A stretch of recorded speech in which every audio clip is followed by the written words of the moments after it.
Certains parlent du sabbat comme étant un signe de l'alliance. D'autres, au contraire, disent que le sabbat est aboli. Que penser de tout cela?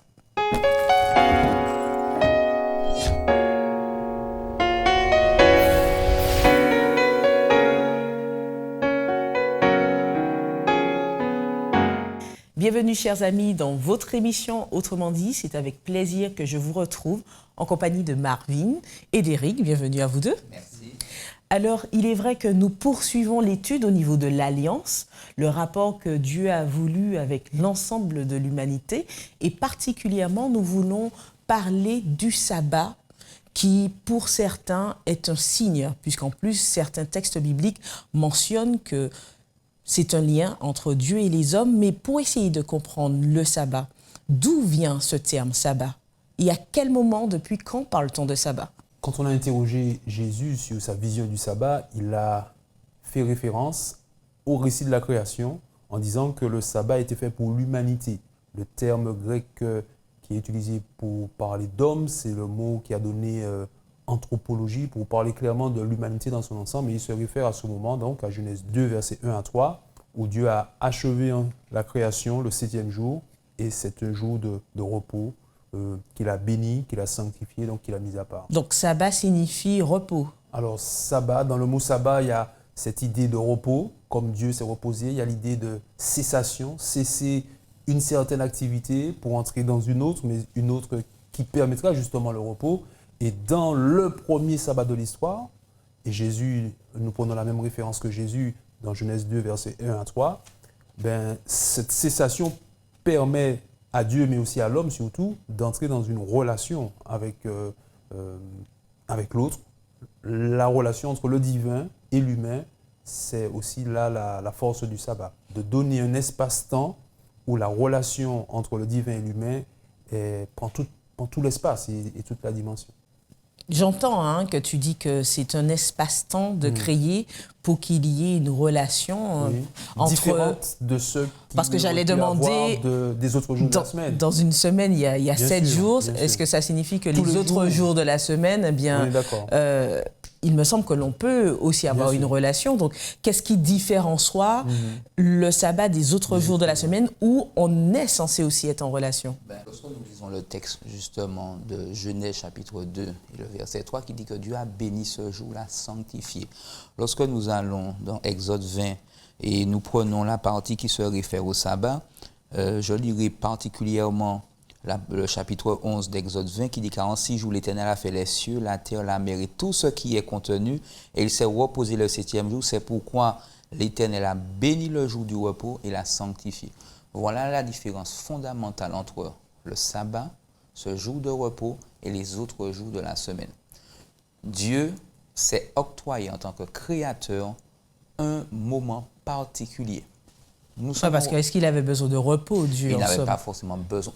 On s'imagine que Dieu n'avait pas besoin de repos, mais Dieu avait besoin de donner à l'homme un exemple, une manière de vivre finalement cette semaine, donc d'arrêter et d'être dans cette relation. D'ailleurs, cette notion d'arrêt d'activité se trouve dans Exode 20, à partir du verset 9, tu travailleras 6 jours, tu feras tout ton ouvrage, mais le 7e jour est le jour du repos de l'Éternel, ton Dieu. Ça ne dit même pas ton jour de repos, le jour de repos de l'Éternel, ton Dieu. En d'autres termes, Dieu s'arrête, Dieu souhaite marquer un temps d'arrêt et invite l'homme à venir à lui. Et si c'est la réponse de l'être humain devrait être d'accepter cette invitation. Dieu a tout préparé et il invite l'homme à venir. Pour essayer d'illustrer un peu ce que nous disons, je prends l'exemple du couple. Pourquoi je prends l'exemple du couple? Parce que dans la Bible, souvent, la relation de couple est aussi une image de la relation entre Dieu et son peuple. Dans le couple, hommes et femmes peuvent se rencontrer plusieurs fois par semaine et plusieurs fois par jour. Cependant, avoir un rendez-vous en tête-à-tête particulier où on éteint les téléphones, ou un rendez-vous au restaurant, ou un week-end à l'hôtel, dans une relation différente des autres relations, ça a du sens et ça crée un lien fort et ça nourrit l'amour et la relation du couple. Donc, dans cette idée, Dieu a voulu de ce temps-là. Alors, on rencontre Dieu tous les jours, on peut le rencontrer, le prier, mais il veut de ce rendez-vous spécial où tout est mis à part où justement le temps est mis à part, les autres choses sont laissées de côté pour pouvoir entrer dans une relation bénie, tout simplement. Alors, j'entends que ce temps est mis à part, mais comment cela se matérialise concrètement, le sabbat? Oui. Si je peux rester dans le verset dans lequel nous étions, donc toujours dans Exode 20, puisque lorsque Dieu va contracter l'alliance avec le peuple d'Israël sortant d'esclavage, il va leur donner des éléments tangibles. Il va leur dire, tu travailleras 6 jours, tu feras tout ton ouvrage. Tu as 6 jours pour pouvoir mener tes activités. Il dit au chapitre verset 10, tu ne feras aucun ouvrage, ni toi, ni ton fils, ni ta fille, ni ton serviteur, ni ta servante, ni ton bétail, ni l'étranger qui est dans tes portes. Donc c'est déjà un temps où on s'arrête, un temps où on fait le choix de mettre de côté tout ce qui capte notre attention et puis qui va nous permettre de réfléchir à notre relation avec Dieu. Pourquoi? Parce que quand on est dans le sabbat, Dieu nous invite à réfléchir à qui on est, d'où on vient, parce que le sabbat est un mémorial de la création. Oui, mais Marvin, comment tu le vis, ce sabbat? Comment, pour toi, il est si différent que les autres jours de la semaine? Alors, pour répondre à ta question, moi, le sabbat, c'est vraiment un jour où déjà je ne vais pas travailler. Donc, c'est un jour où j'ai plus de temps pour moi, plus de temps pour pouvoir lire. J'aime beaucoup lire, mais c'est vrai qu'en semaine, non seulement je n'ai pas forcément le temps, où mes lectures sont beaucoup plus orientées vers des sujets divers, pas forcément en lien avec... Alors, le sabbat, j'ai vraiment le temps de m'arrêter, de lire, d'approfondir parfois certains sujets bibliques que j'aurais aimé. C'est un temps pour moi aussi où je peux passer du temps avec mon épouse, avec ma famille, donc c'est vraiment avec mes parents, mes grands-parents. Donc c'est vraiment un temps où je m'arrête et puis je mets de côté, parce que d'ailleurs, quand je suis dans le sabbat, je ne pense pas au travail. Et ça me permet, moi, de couper avec finalement le train-train et puis peut-être des préoccupations. Je vous donne un exemple. Une fois, je suis sorti du travail un vendredi, j'étais préoccupé. C'est vrai que c'était passé quelque chose de particulier. Je suis rentré chargé dans le sabbat. J'ai vécu ce jour, j'ai vécu aussi le dimanche, mais déjà en sortant du sabbat, j'étais déjà beaucoup plus apaisé. J'ai vécu mon dimanche, je suis revenu au travail, j'étais beaucoup plus détendu. Le sabbat m'a permis, moi, ce week-end, de pouvoir retrouver un équilibre, revoir les choses différemment, remettre les choses dans leur bon contexte, et puis essayer de dépasser tout ça. Donc c'est comme ça que moi je vis le sabbat. Je m'approprie finalement ce temps d'arrêt. Je ne suis pas inactif. C'est ça. Dans les propos tenus, en tout cas, je vois toujours que c'est à l'homme de faire sa part. Et donc c'est l'homme qui, par ses choix, fait du sabbat ce qu'il est. Dans le sens où... Il fait du sabbat ses délices. Mais voilà, alors qu'au départ... Eric, tu disais que le sabbat, c'est une occasion si particulière pour que Dieu rentre en relation avec l'homme. Mais du coup, vu que l'homme fait du sabbat ce qu'il veut, comment il le sent, comment Dieu rentre en relation avec l'homme ce jour de sabbat? J'imagine qu'il a mille et une façons de le faire. Jésus a eu l'occasion de dire, là où 2 ou 3 sont assemblés en mon nom, je suis au milieu d'eux. Et donc, sans aucun doute, l'expérience de la communauté un sabbat matin a du sens et permet à Dieu effectivement de communiquer, ne serait-ce que par un chant, par une prédication, par une parole d'évangile à l'individu. Cela. Maintenant, au-delà de cela, la façon dont Dieu entre en relation avec nous, c'est aussi par sa parole, par la Bible. Donc, quand on parle de relation, c'est un échange, c'est une collaboration. Dieu veut entrer en relation avec nous. Et si nous nous disposons, ben voilà, la relation peut se vivre. Et comme Marvin a pu le dire, s'il y a un jour où on devrait prendre le temps de lire sa Bible, ben c'est bien le jour du sabbat. Si un jour on pourrait prendre le temps peut-être d'aller en nature et se poser et puis laisser Dieu, en quelque part, par la création, nous interpeller, nous émerveiller, ben c'est bien l'expérience du sabbat. Et je peux prendre encore d'autres exemples sur la communauté, etc. Donc, Dieu a mille et une façons d'entrer en relation avec nous. En tout cas, la porte d'entrée du sabbat, ce n'est pas l'interdit, mais c'est d'abord la relation avec Dieu. Et l'interdit, en fait, viendra, je dirais, entre guillemets, naturellement, parce que si on veut d'une relation totale et complète, mais forcément, il faut mettre de côté ce qui viendrait court-circuiter cette relation. Il y a des personnes qui disent que les choses anciennes sont passées, voici tout est devenu nouveau, dans le sens où Jésus est venu, a donné sa vie et tout ce qui a pu être valable dans l'Ancien Testament, à savoir le sabbat et toutes les lois de l'époque, eh bien, tout cela est aboli, j'ai envie de dire. Jésus est venu et donc du coup le sabbat dans cette nouvelle ère n'est plus d'actualité. Alors que pensez-vous de cela? Pour aller dans le même sens qu'Éric, dire une chose supplémentaire, l'homme, lorsqu'il est dans une situation d'apaisement, lorsqu'il est dans un contexte de repos, est beaucoup plus réceptif, il est beaucoup plus à l'écoute. Et c'est vrai que le sabbat, donc cet arrêt d'activité, ce jour où Dieu nous invite à nous arrêter, est un moment où nous sommes plus en capacité d'entendre Dieu nous parler. Parce que pendant 24 heures, nous prenons le temps de nous dire « Seigneur, parle-moi ». Il nous parle dans la semaine. Mais ce jour-là, comme c'est son jour, déjà nous sommes dans une disposition différente. Et puis, puisque nous sommes dans une disposition différente, notre esprit peut être aussi différent. Parce que le sabbat, c'est un temps de connaissance. Je réponds à ta question. Oui, avant de répondre à ma prochaine question, je rebondis sur ce que tu dis, dans le sens où dans pas mal de communautés aussi, il y a des gens qui ont tellement de responsabilités et de postes au sein des églises qui forcément, certes, l'activité change par rapport à l'activité professionnelle de la semaine, mais je me pose la question par rapport à ce que tu es en train de dire, est-ce qu'ils ont vraiment ce temps d'attente et d'écoute vu qu'ils sont tout aussi affairés? Malheureusement, c'est vrai que certaines personnes ont trop d'activités. Je dirais ça, elles ont trop d'activités.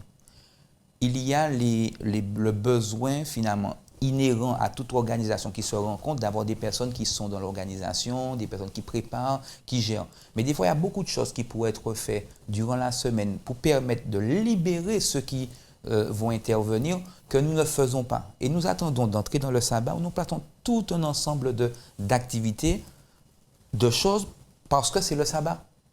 Parce qu'on se dit, nous sommes plus disponibles, donc nous pouvons le faire. Non. Des fois, il faut pouvoir se dire non. Et puis, dès le départ, se dire, Seigneur, est-ce que ce que je suis en train de faire me permet véritablement de vivre ton sabbat? Parce que des fois, et comme tu disais, certaines personnes peuvent perdre de vue finalement qu'ils sont dans le sabbat. Parce que elles ont tellement de choses à gérer ce jour-là, situation. Donc, est-ce que finalement le sabbat est observé? C'est la question qu'on peut se poser. Est-ce qu'il est vraiment observé par ces personnes? Puisque c'est vrai que certaines personnes stigmatisent le fait de travailler le jour du sabbat, mais sont tout aussi affairées dans une communauté le jour du sabbat et préoccupées. Donc, est-ce que ces personnes-là ne sont pas dans la même configuration? Alors, effectivement, il faut tenir compte de la façon dont on s'organise pour que le sabbat soit vécu de manière un peu plus allégée. Maintenant, comme je le disais tout à l'heure, la porte d'entrée du sabbat, l'expérience fondamentale du sabbat n'est pas l'interdit. L'expérience fondamentale est la relation. C'est pour ça que Jésus a l'occasion de le dire, le sacrificateur, le jour du sabbat, transgresse le sabbat sans s'en rendre coupable. Ce qui est assez paradoxal, il y a transgression sans culpabilité, parce qu'il est affairé effectivement dans le sacrifice, etc. Donc, on est un peu dans cette dimension-là de celui qui, pour encadrer la communauté, pour lui permettre de vivre une expérience, se retrouve peut-être effectivement affairé. Bon, c'est le cas du pasteur qui a une journée généralement de sabbat. Quand il en sort, il peut en sortir lessivé. Ça arrive. Ce n'est pas l'idéal. Est-ce qu'il respecte le sabbat? Donc, si, comme on dit, le point fondamental dans l'expérience du sabbat n'est pas l'interdit, parce que c'était la vision des pharisiens, pourquoi tes disciples font-ils ce qui n'est pas permis le jour du sabbat? Jésus sort de cette dimension d'interdit fondamentalement comme étant la porte d'entrée de l'expérience en leur proposant une autre porte d'entrée, celle de la relation avec Dieu. Et à ce moment, il dira, il est permis de faire du bien le jour du sabbat. Si ce qui compte, c'est la relation avec Dieu, oui, je peux tout autant, dans mon métier, être dans cette dynamique-là. Oui, alors, quel que soit le métier que je peux faire, je peux dire que je suis en relation avec mes collègues et autres dans une autre dynamique pour les inciter justement à se connecter à Dieu. Alors, c'est là où la dimension de paradoxe peut aussi ouvrir une porte par rapport à ce que tu dis, mais je crois aussi qu'il faut être au clair sur ce que dit la Bible. Elle précise, malgré tout, le cadre dans lequel on évolue. Si dans Genèse 2, versets 1 à 3, il n'est fait mention d'aucun interdit, précisément, Dieu se reposa, il bénit et il sanctifia. Voici comment le sabbat est défini. Il n'y a pas une dimension d'interdit. Par la suite, et parce que le péché est entré dans le monde et a troublé notre bon sens, ben Dieu précise, voici les limites. Tu feras tout ton ouvrage, ton travail habituel pendant 6 jours, mais le 7e jour est consacré à Dieu. Tu ne feras aucun ouvrage, ni toi, ni ton fils, etc. Et d'autres interdits seront précisés parce qu'en fait, notre bon sens a été altéré par le péché. Et donc, par rapport à une situation comme tu le présentes, le bon sens me fait dire que non, on n'est plus dans ce que nous avons défini tout à l'heure. Quelqu'un qui, dans l'activité de la communauté pour la célébration du culte, est affairé effectivement pour l'organisation, et celui qui va faire sa comptabilité pour sa boîte avec ses collègues, on n'est pas dans la même chose, parce que ce qu'il dit qu'il fait le sabbat, les autres jours de la semaine sont aussi possibles pour cela. Donc le sabbat, il est clairement différent. Maintenant, encore une fois, j'insiste pour dire que ce n'est pas l'interdit qui définit le sabbat, c'est la relation avec Dieu. Oui, Marvin. La relation aux collègues, mais n'oublions pas que le sabbat, c'est avant tout la relation à Dieu. Et c'est vrai que même lorsque nous sommes dans une dynamique de faire, mais on sera dans une dynamique de faire, dans un rapport à Dieu, parce que nous rendons un culte à Dieu. Notre implication à des degrés différents et parfois trop importante, et je le dis, certaines fois trop importante, parce que des choses pourraient être faites à un autre moment, dans un autre temps, c'est dans un rapport toujours à Dieu. Dans le cadre de mon travail, je ne suis pas dans ce rapport à Dieu, je suis dans un rapport à l'évolution de l'entreprise, ou la bonne marche de l'entreprise dans laquelle je suis. Et c'est vraiment ce qui, pour moi, me semble important, cette notion de relation à Dieu qui fait que même quand je suis impliqué dans une organisation du sabbat, je suis dans une organisation liée à un culte que je rends à Dieu. Dans Matthieu 12, verset 5, où Jésus dit « N'avez-vous pas lu que dans la loi, les jours de sabbat, les sacrificateurs violent le sabbat dans le temple sans s'en rendre coupable ?» Donc, en disant ça, il donne déjà quand même plusieurs éléments. Il parle de sacrificateurs, premièrement, donc des personnes qui sont dans ce rapport à Dieu, qui violent le sabbat dans le temple, dans l'espace communautaire d'adoration, et ce qui exclut d'emblée toute autre activité de type comptabilité commerciale ou autre chose. Néanmoins, par rapport à tout ce que vous avez exposé, il y a certains qui disent que, il y a certains, certes, qui observent le sabbat, les juifs ou les adventistes ou d'autres religions, les baptistes du 7e jour.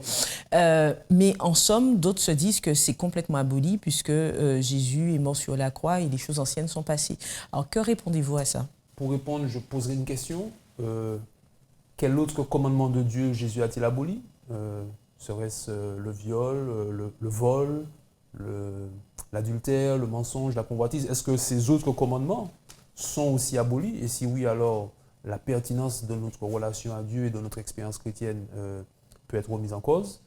Mais si on reconnaît que Jésus n'a pas aboli ces choses, puisque ces commandements qui parlent de vol, de mensonge, d'adultère, de convoitise sont aussi placés sur les tables de la loi avec le sabbat, il n'y a pas de raison que le sabbat soit mis de côté. Non, parce qu'ils disent pour certains qu'en fait, les commandements sont résumés en 2 commandements, c'est-à-dire tu aimeras le Seigneur ton Dieu de tout ton cœur, toute ton âme et tu aimeras ton prochain comme toi-même. Et partant de ce principe, c'est une question de relation et cette histoire de sabbat n'a pas forcément de sens. La synthèse n'annule pas le principe. On peut synthétiser un principe sans pour autant annuler. Donc, il est vrai dans cette question le poids de la tradition qui fait que les chrétiens ont cherché à un moment de l'histoire à se démarquer des Juifs en lien avec des situations de persécution. Et puis finalement, avec l'avènement de l'Église de Rome, il y a eu, et Constantin, ce mélange aussi politico-religieux qui a conduit à cet établissement du dimanche comme étant le jour de référence. Mais ça, c'est l'histoire et la tradition. Mais pour nous, nous considérons la Bible et l'histoire également, et qui nous montre que non, le sabbat n'était pas pour les Juifs, ce n'est pas le sabbat des Juifs. Jésus, quand il en parle, il dit c'est pour l'humanité. Et il se réfère à Genèse chapitre 2. Et il n'y a pas de Juifs. Alors, tu fais mention du dimanche et ensemble le sabbat serait quel jour? Est-ce qu'on peut, par rapport à ça, choisir son jour de sabbat? Puisque l'essentiel, c'est bien la relation avec Dieu. On peut tout faire. Donc, on peut tout faire. Si l'homme reste libre. C'est cela. Donc, si par exemple, dans mon organisation, j'estime que le vendredi est plus opportun et plus simple pour entrer en relation avec Dieu, qu'est-ce qui m'empêche de le désigner comme étant Qu'est-ce qui m'empêche de le désigner comme étant le 7e jour? Alors, je dis juste un mot. Tout est possible et tout n'est pas utile. Si on se donne rendez-vous samedi à 9h, et puis moi je dis non, moi je veux venir jeudi à 8h, je peux venir jeudi à 8h, mais tu ne seras pas là. Toi, tu m'attendras samedi à 9h, moi j'attends jeudi à 8h. Bon, à quel moment on se rencontre concrètement? Si chacun décide de son jour. Mais Dieu a donné un jour. C'est lui qui fixe le rendez-vous. Alors, je peux fixer mon rendez-vous, mais alors je serai seul à mon rendez-vous en quelque part. Puisque le rendez-vous étant fixé par Dieu, c'est là que je me dois d'être pour rencontrer. Je ne sais pas si je me fais comprendre. Chacun peut fixer son jour, mais le rendez-vous étant fixé par Dieu, peut-être qu'il faudrait descendre un peu d'un cran et dire, il y a un divin et un humain, et c'est peut-être au divin d'indiquer le lieu. J'attends que vous puissiez me dire quel jour, d'ailleurs. Le jour, c'est celui des Juifs, celui que les Juifs suivent. Pourquoi? Parce que Jésus... Ce que les Juifs suivent, c'est que c'est le samedi? C'est le samedi. Dieu s'est choisi un peuple pour pouvoir être une vitrine pour toute la surface de la terre. Un peuple qui vivrait sous son autorité, et ce peuple, de par cette vie sous son autorité, devrait être une bénédiction pour toutes les autres nations et permettre aux autres nations de voir comment vivre ce sabbat. Jésus n'a jamais remis en question le fait que le sabbat soit le samedi. Jésus est venu au sein du peuple d'Israël. Il a évolué, malheureusement, il a été mis à mort pour nos péchés, mais Jésus n'a jamais remis en question le fait que le sabbat soit le samedi. Ce sabbat qu'il a institué dans son alliance, quelle que soit l'alliance ancienne et nouvelle alliance. Ce jour, il faut que nous l'acceptions pour ce qu'il est. On peut ne pas en vouloir parce que certaines personnes aussi vont choisir le dimanche. C'est mon jour de repos. Quelle que soit la semaine. Mais Dieu a béni ce jour. Dieu a inculqué au peuple d'Israël à respecter ce jour qui est le sabbat, le samedi. Jésus n'a jamais remis en question le samedi, parce que nous aurions eu des retours. Non. Je crois qu'aujourd'hui, il faut aussi, et comme disait Éric, savoir se positionner rester dans notre place de créature. Dieu s'est octroyé un jour, ce n'est pas mon sabbat, c'est le sabbat de l'Éternel, le jour qu'il s'est choisi. Mais je conçois qu'aujourd'hui, et comme tu disais Éric, que par habitude, certains aujourd'hui sont dans une habitude, certains aujourd'hui ont vraiment le sentiment et sont certains, et je ne remets pas en doute leur certitude, de vivre une expérience particulière le dimanche lorsqu'ils s'arrêtent, lorsqu'ils viennent dans leur communauté. Mais je crois que Dieu, non seulement a donné des règles précises concernant le sabbat, mais a donné aussi une vitrine de manière à ce qu'on puisse savoir quand respecter. Et c'est pourquoi je dis que le sabbat, c'est le samedi. Le sabbat comme mémorial de la création, c'était le plan initial de Dieu. Mais avec le péché, le sabbat a aussi pris une dimension de mémorial de la libération, mémorial de la rédemption. Et si le jour est complet, mémorial de la création, mémorial de la rédemption, de telle sorte qu'on n'a pas besoin d'un nouveau jour pour célébrer la victoire en Christ. Tout cela est déjà compris dans le sabbat. On peut le lire quand on lit Exode 20, versets 8 et suivant, quand il y parlait du sabbat, mais dans Deutéronome chapitre 5, où les commandements sont repris, en précisant que le sabbat est ici mémorial de la libération, de la rédemption. Lorsque dans Jérémie 31, à partir du verset 31 jusqu'au verset 34, il est parlé de nouvelle alliance. Voici ce qui est dit au verset 33. Mais voici l'alliance que je ferai avec la maison d'Israël. Après ces jours-là, dit l'Éternel, je mettrai ma loi au-dedans d'eux. Plus haut, au verset 32, il est dit que l'alliance ne sera pas traitée comme avec leur père. Donc finalement, dans les mêmes dispositions, donc avec l'étape de la loi, mais que la loi de l'Éternel, donc celle qui était présente au mont Sinaï, celle qui a toujours été présente dès les origines, sera mise dans leur cœur. Donc ça n'annule pas. Nous allons justement aller plus loin sur ce point-là au cours de la prochaine étude, mais sur le sabbat, j'aimerais que l'on termine sur cet aspect où certaines personnes font le lien entre sabbat et sanctification, se basant sur Exode 31, verset 13, qui dit surtout, vous observez mes sabbats, ce sera un signe entre moi et vous, et dans toutes vos générations, afin qu'on sache que c'est moi, le Seigneur, qui vous rend saint. Alors, est-ce que ce n'est pas un raccourci trop facile? Parce que pour le moment, est-ce qu'il y a, je lance la boutade, mais des personnes sanctifiées totalement sur cette terre, depuis le temps qu'on observe le sabbat.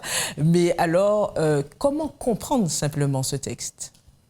Alors oui, il s'agit ici d'être pour Dieu des témoins dans ce monde. Le monde, selon l'image biblique, est plongé dans les ténèbres. Jésus est venu et il a porté une lumière, et ceux qui adhèrent au Christ, qui s'approchent de lui, qui font un avec lui, partagent cette lumière et deviennent ainsi des témoins. Et c'est en ce sens que, en gardant le sabbat, on attire le regard du monde sur le Créateur. Celui qui sort de chez lui chaque sabbat pour vivre une expérience à la communauté, il interpelle l'autre, et c'est déjà un appel pour lui dire souviens-toi du jour du sabbat. Donc, mais en quoi il y a le lien fait avec la sanctification? Rappelons-nous que le sabbat, c'est un rappel que nous sommes des créatures, parce que chaque fois que Dieu, dans la Bible, parle du sabbat, le sabbat sera souvent associé à celui qui a fait les cieux, la terre, la mer et les sources d'eau. Donc, le sabbat nous rappelle que c'est Dieu qui nous crée, qui nous a créés. Donc le sabbat, lorsque nous entrons nous acceptons d'entrer dans la relation ce jour du sabbat, nous acceptons aussi que c'est Dieu qui pourvoit tout et que nous devons nous attacher à Dieu pour tout ce qui est nécessaire pour notre vie. Et bien entendu, cette sanctification nécessaire chaque jour de notre vie. En conclusion, c'est que notre expérience avec Dieu ne se limite pas au sabbat le 7e jour et puis les autres jours, il n'y a plus rien. Donc, il s'agit tout simplement d'expérimenter quelque chose qui déborde au-delà du sabbat. Adam et Ève sont d'abord entrés dans le sabbat pour ensuite vivre leur semaine. Donc, l'idée ici, c'est de faire l'expérience de rencontre avec Dieu. Et il n'y a pas de raison qu'en le rencontrant, que nous ne puissions pas être transformés et que cela serve de témoignage au monde. Ce seront donc les mots de la fin. Merci Eric, merci Marvin. Le temps imparti est terminé. Merci à vous de nous avoir suivis. Avec plaisir, nous nous retrouverons au prochain numéro d'Autrement dit.